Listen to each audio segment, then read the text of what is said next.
Kiki Saputri beber alasan banting setir jadi komika, cita-citanya jadi biduan. Dikenal sebagai seorang komika dan komedian, Kiki Saputri punya ciri khas dengan keahliannya melakukan roasting, alias lawakan bernada ejekan. Sebagai jebolan ajang stand-up komedi, Kiki kini meneruskan karirnya di bidang tersebut.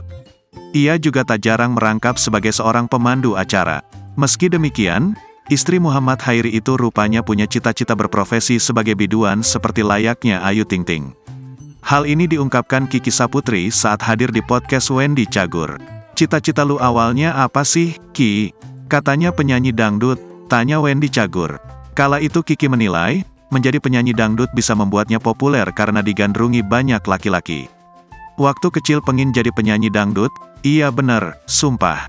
Karena kan dulu tinggal di gang, terus kan udah dekat sama lingkungan gang. Pasti hajatan, biduan dangdut, jelas Kiki.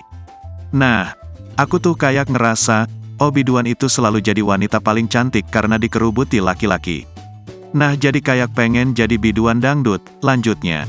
Ketika hendak untuk memantapkan cita-citanya, Kiki pun menyadari menjadi penyanyi dangdut tidaklah mudah.